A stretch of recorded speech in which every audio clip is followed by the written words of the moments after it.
was from the very beginning. I could just tell during the warm up that they were ready to go, and I mean that's what I expect out of our team. Gonna go the way that we expect them to go. For them to come back and perform the way they did, I thought that was growth on a number of levels for us. I'm excited to see how the defense operated. Obviously, again, I was on the offensive side of the ball. Um, Man, but I'm very pleased the way that our guys challenged today. So, any questions? What'd you think about how they looked in that last period to move the ball? The last period, as far as the 2 minute, the offense, sorry, the 2 minute, right? 2 minute. Yeah, the 2 minute, man. We didn't get a chance to do what we want to do in that situation, and that was probably the only situation that I wasn't very pleased with. But I'm not gonna let that get me down from a lot of things they did well today. So. Again, I'm very proud of the way our guys came out and challenged. And I challenged them yesterday in the meeting, and they came out and performed the way I want them to perform. What exactly on film that you saw yesterday that they improved, the areas that they improved at today? Well, listen, I'm hard on our guys, and I know this is a hard game. And I said this yesterday about some of the players that they have, that it's tough to block those guys one-on-one. But I expect those guys to do it because we got some damn good players on our side of the ball, too. So I'm just going to leave that at that. Just know that I'm very pleased with the way that we came out. Did these 2 days help you accomplish things that you wanted to? Yeah. Does it serve as a building block for the regular season? And I think it do. And especially a team like this with the type of players they have. Obviously, they have some guys that was out. But it is a building block for our guys because the heat, all the other elements that you can take into effect what happened, our guys push through it. And you have to do that because we have to play in Tampa. We have to play in Miami. And we're going to play in situations like even worse than this. So to be able to go out and just continue to push and push and push and continue to challenge, it's a huge building block for us. And we got to continue to do that. What's the plan for Saturday, AG, in terms of starters? The plan is the plan. That's the plan. Next question. Aaron, I know you were on the other field, but Brandon Stevens had tight coverage a couple times down the field on the field I was on. And Yep. Just the overall training camp that he's had coming in. Well, that's one player that I've been talking about for the longest during camp. I mean, I can go back to OTAs and how he's been operating. He's everything that we imagine. He's big, he's physical, has like really good coverage skills.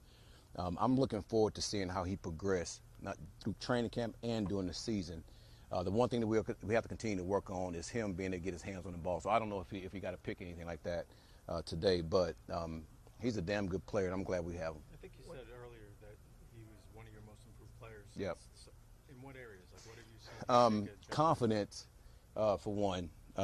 Two, listen, I knew he was big and athletic, but his cover skills, and so I don't want to say if he improved on that, because you saw it when he was in Baltimore, man, but just the way he's going out and operating and like his mentality coming out to practice every day is unbelievable. And it's contagious with other guys too. So, and I would tell you this, anytime you have a corner on the opposite side of a really good corner, man, they start to push each other. So I think he's pushing Sauce on his coverage ability too, and you want that with your teammates. One guy that seemed to be popping today was Brandon Smith. What intrigues you about him? B. Smitty, I mean, he's been doing that since OTAs also. It's nothing new. And that's the one guy I probably haven't talked about enough. But, man, I like where he's at, and he's steady improving on a daily basis. So, listen, it's good when your younger guys, all right, are showing up because now it pushes the older guys that they got to get going because this is going to be a team of the bestest guys going to be here and the guys that fit us. One guy we haven't asked you about in a while, Yep. Corley obviously missed the spring.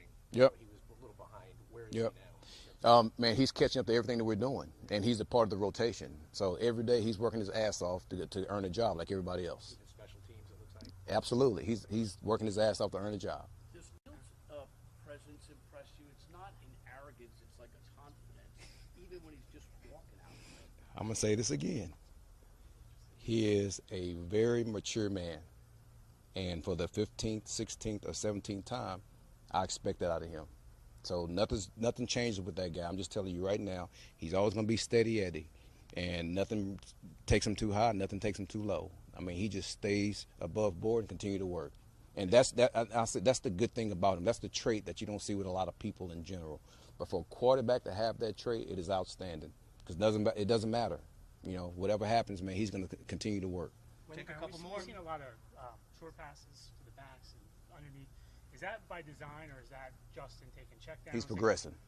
Is it? He's progressing. That's what he's doing. He's being a quarterback. I know everybody wants to see the long ball, but he's progressing. That's as simple as I can answer that question. When you do play the starters in preseason games, how do you determine when enough is enough? Is that just a feel thing, or are there like some benchmarks you're looking for? When I think it's enough. What's the rest of the week look like for you? Just like tomorrow, obviously. I mean, we'll get together. We'll watch the tape. We'll watch some today, and we'll finish it up tomorrow. Friday we'll have a walkthrough, and then we'll get ready to play. Right here, last one. Aaron, I know it's a fine line. You don't want it to get too chippy, but on that field it got a little chippy, and Jamie Sherwood's was kind of like the tone setter. Yep. Can he be as physical as you guys want to play? Can he be that tone setter? Well, that's one of the reasons we got him. Is not only is he a tone setter, but he has a voice that everybody listens to.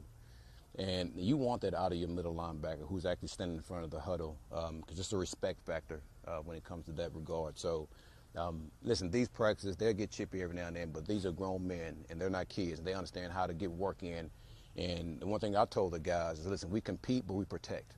And I think the guys did a good job of that. Thanks, everybody. All righty. Appreciate you.